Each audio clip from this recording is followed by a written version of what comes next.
Ubisoft disaster, prison time, Halo having a bit of a resurgence, and of course, the fallout of Starfield. There is a lot to talk about in today's show, so with that said, let's get straight in. We in the internet take spoilers seriously, right? I mean, it sucks when a key moment is spoiled. Has it ever been so bad that someone has went to prison for posting spoilers? Turns out the answer is yes. This was first reported by Asahi Shimbun Digital, and Japan's Sendai District Court has actually found a content creator guilty of copyright infringement for uploading a Let's Play of, I think it's called Steins Gate, Renri Hyoku no Darin, and it was monetized and included the game's ending. And they're going to have 2 years in prison, suspended for 5 years, and a fine of 1 million yen, which is about $6.7 thousand. So, in 2019, web creator Shinobu Yoshida uploaded 3 videos, which were the subject of this trial, including one of the 2011 title, which I've also just found out I could just do the English translation, My Darling's Embrace. So he posted that. It was an edited Let's Play that effectively was a condensed summary of the plot, right? So it's actually not the same as straight uploading gameplay footage. It was edited down. It's developed by Mages. It's published by Spike Chunsoft. Both of them are owned by Katakawa Corp, who actually are the same corporation that own FromSoft. Yeah, like Elden Ring, Armored Core. Now, the reason for the legal trouble here is that in Japan, you're required to have permission from the original copyright owner, otherwise you'll be considered in breach of copyright. And I do have to wonder, like, there's quite a few Japanese companies that really come down hard on Let's Plays, or at least have in the past. I have to wonder if they're just used to this. Anyway, per a machine-translated press release, in this case, there were several factors. Number one, they felt that the game in question being a visual novel, that it's just, like, egregious, because you're posting a VN. Also, the fact that they were monetized, that was a sign of profiting off copyrighted work, as well as the inclusion of plot spoilers, which would then mean that the audience wouldn't need to buy the game, and that this would impact the potential revenue of the copyright owner. And it's quite interesting because Yoshida actually admitted this. I knew it was illegal even as I was doing it. His defense attorney was forced to basically accept that, so it didn't put him in a great position.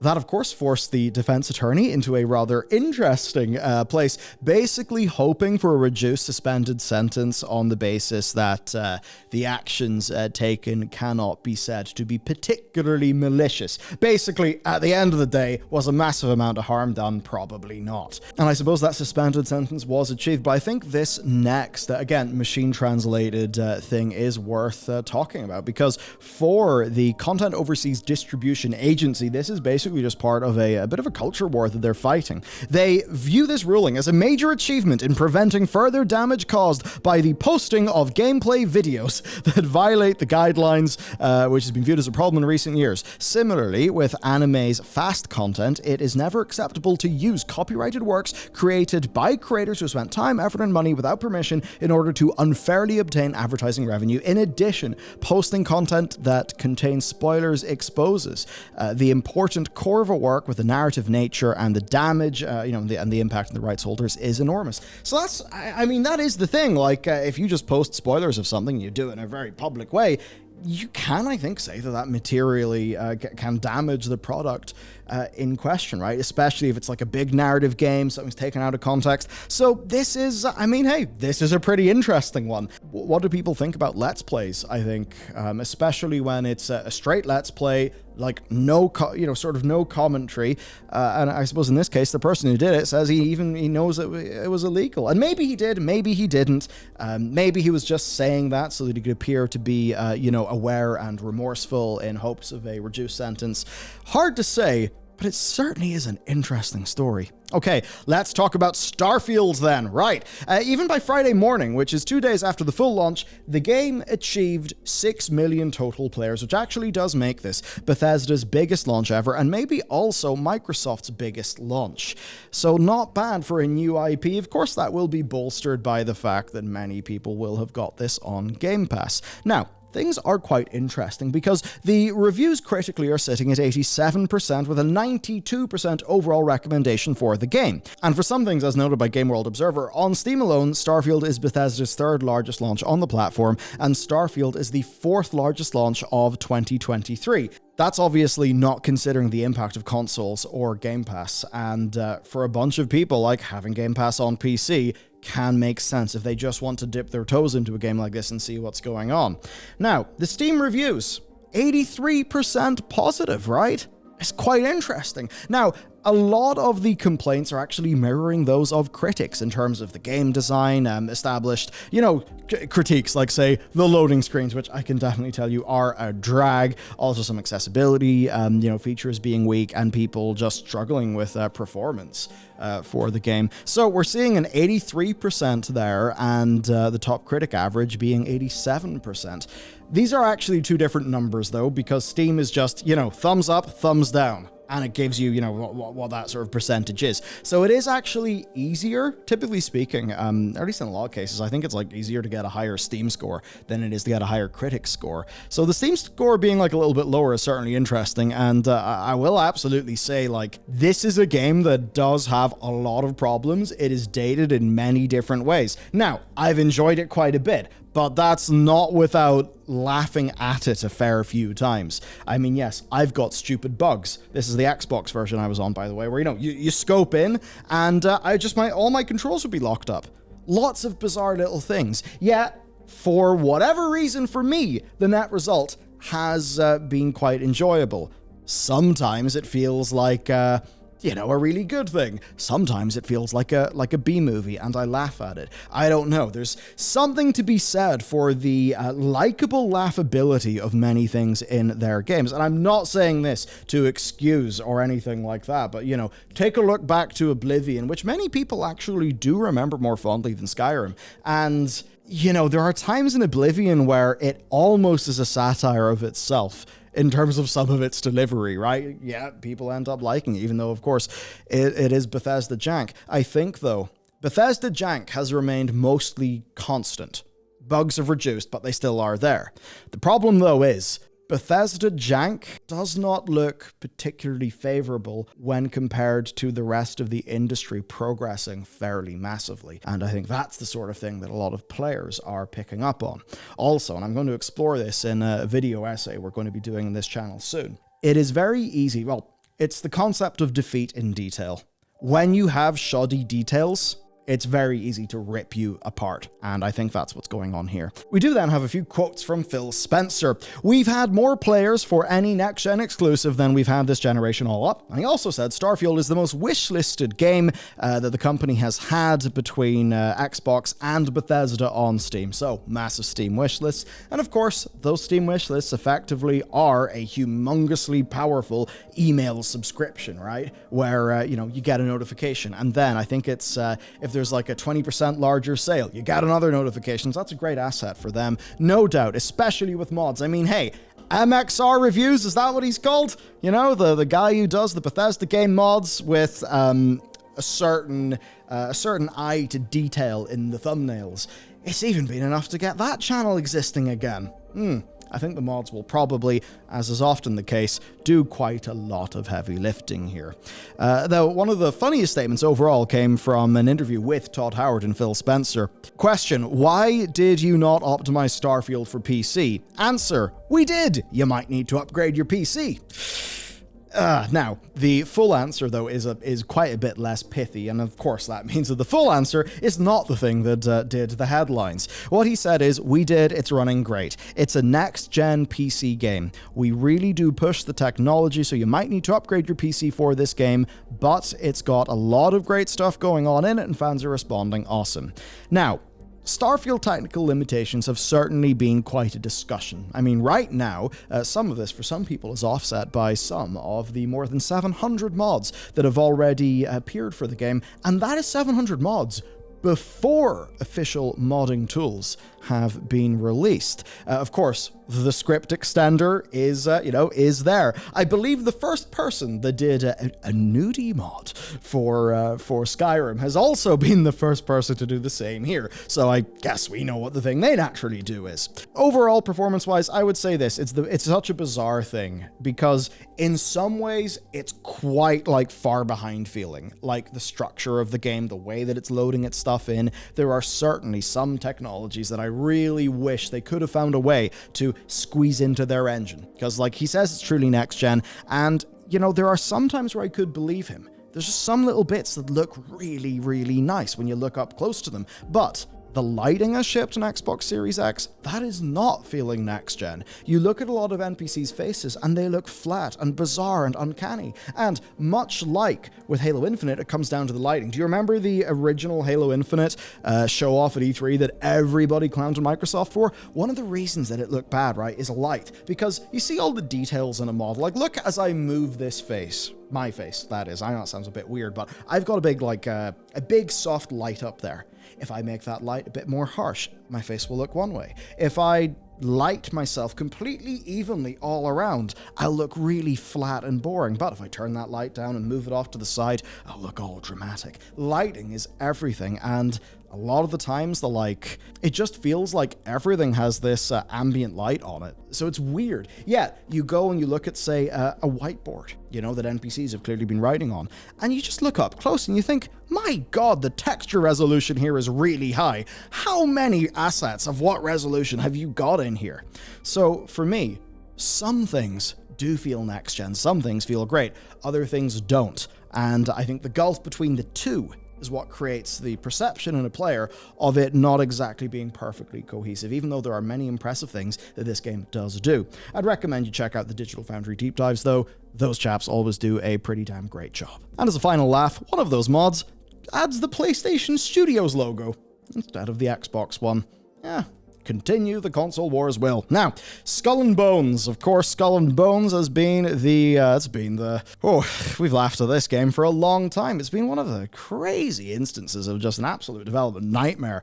And, it's got no release date, despite there being a closed beta, which could be publicly shown at the end of August. But there really wasn't any public buzz about it. I didn't even know this happened. And the streaming figures were modest, average viewers of 3,000. Uh-oh, that's not good for Ubisoft.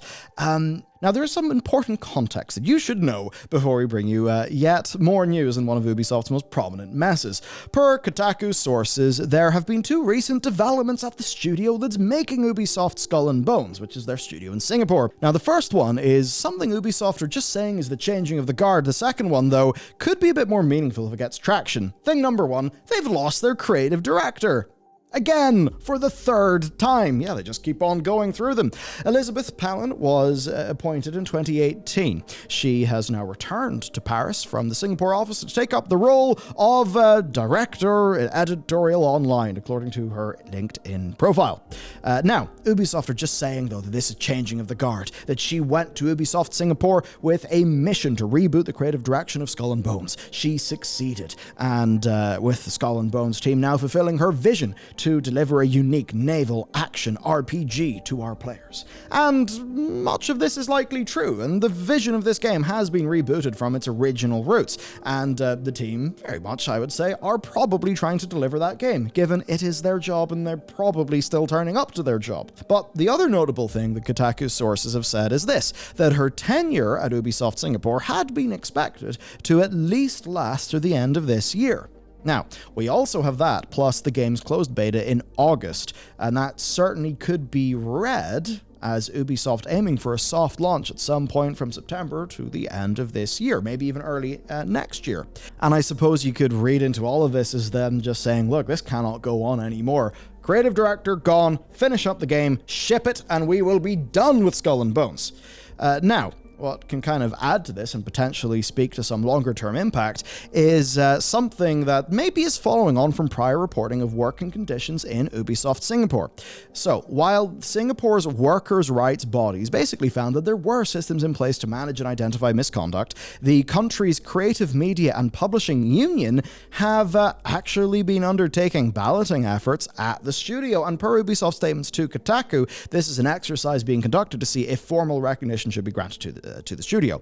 Now, their statement did not go as far, of course, as saying they would explicitly recognize the union. They, did talk around the issue. Considering one of the reported reasons for Ubisoft's focus on Singapore as a sort of area to develop is that it's a very, very business-friendly region. Of course, we all know the fascinating story of Singapore's economy.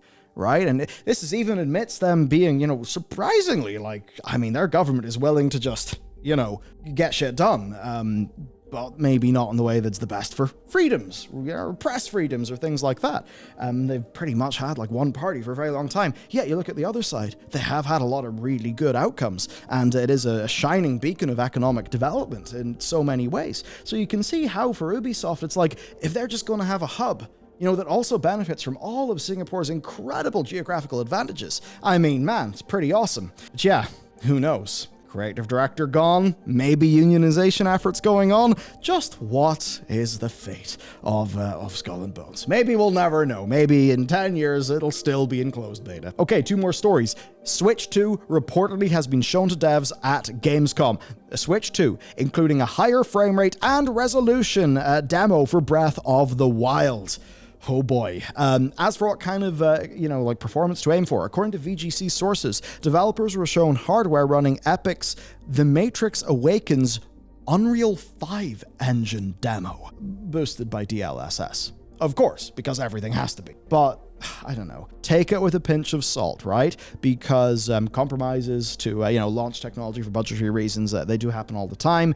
But this, I suppose, would be quite a reasonable place for this to go. And I would certainly endeavor to make you aware of that since the Switch came out, oh boy, what's going on, in terms of performance per watt is insane. Of course, the kind of shining example of the industry is what's going on with the Apple Silicon.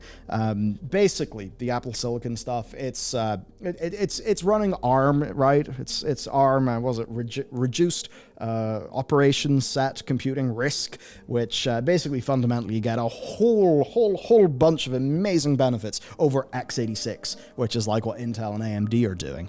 A lot of that's went, a real good way. There's just so many other systems and chips that are just getting way better performance per watt. Again, look at the ROG Ally, look at the Steam Deck. There's new generations of, I believe, the chip that's also powering the Steam Deck. So Nintendo, they have a lot more available to them now than they did when they were developing the Switch. Because when they were developing the Switch, it was basically whatever the hell they were putting in the Nvidia Shield. The Switch is kind of like a dressed up Nvidia Shield. Anyhow, that's that. Was it the Tegra X1? Maybe, I don't know. But of course, if DLSS is there, it would certainly suggest some, Nvidia involvement. Okay, Halo Infinite. I do like to talk about that because, hey, look at this. Apparently this is Halo now. This is just a really good video that we found. There's a few others as well. What's this? A Minecraft in a Halo? Because yes, that does look like a Minecraft pig. But look, there's a Halo man behind the Minecraft pig. What on earth is going on, you may say? Here's the thing. It is the absolute killer feature that Halo Infinite has. And it is so sad that the development pace wasn't able to keep the very broad, large community kind of up with this game, because what people have been able to make in Halo Infinite is amazing. Basically, Forge is god tier. Forge allows for scripting to make custom weapons and stuff. It's absolutely amazing, and the Forge technology is rapidly showing its worth as a constant source of updates and wonder for the community. And here's the thing that's quite big. 343 have been taking some of the most balanced and polished maps, and they've been adding them into the game's firefight playlists. For a long time, what were people saying with Halo? Where's the goddamn maps? Where's the goddamn seasons? Well, there's maps now. People are playing them. So Mint Blitz has done a number of video spotlights on the best of these. We have remakes of Halo maps, remakes of, maps from other games. I mean, hey, who wants to do Rust, Terminal, or High Rise in Halo? I have no idea how that would play out, but anyway, it's amazing. We've got stacks of, you know, crazy things. There's a scaled up playroom map. Yeah, like just madness. The sort of thing that, I don't know, man. There's just kind of like, just some joy in it, you know? I mean, that's cool. I mean, yeah, it's just crazy cool stuff. I really recommend you check out those videos if you are interested in Halo. Just search for Mint Blitz. And you'll be able to pick up his content. It's just one of those things. If only we could more marry, you know, the community user generated content into the game in such a way that actually Halo Infinite could be seen to have big newsworthy update events. That said, though, I'm just going to finally bring you over to Halo on Steam charts. Of course, it's Halo. I imagine it still is larger on consoles, but just to use the average player numbers, you know, in let's say this time last year, right, September 2022, we had an average of 3,471 players. And, okay, we don't have September yet, but even for the last 30 days, the average is 3,569. In fact, August, right? This August was 3,505. Last August was 3,585. So a difference of 80 average players throughout the month. I've got to say, like, that is kind of impressive, right? For, like, obviously, I can't give you the retention rate for actual players, but to have average players flat over a year, like in gaming, the natural order is decrease unless you're something special. So that they've been able to do this, I think shows that there is something sticky. You know, there's something sticky in Halo. People want to love Halo. Of course, we can see some peak player numbers, you know, spike up like the with updates and that kind of thing. But even looking at this, you know, our peak players staying pretty good, right? There you go. The peak in August, 7,045. A little bit higher than July. I don't know. It gives me hope. It gives me hope. And as much as, you know, so much of gaming ends up being a spectator sport of, you know, you kind of praise the winner, throw rotten tomatoes at the loser. Like, it's Halo. I love Halo, and I want Halo to succeed. So that Forge has done this is really goddamn big, and I hope that they're able to take this, run with it, and get those numbers to where Halos deserve to be. Because Halo's awesome. It is a special shooter in a world of, you know, like Call of Duty, such a different game. There are so many games that are so different, and Halo's just special. I want Halo to be safe, so this makes me happy. Okay, that's it for today's video. Of course, you can check out this last one that we did. I guarantee you'll like it. Yeah, totally, 100%. I'll see you over there.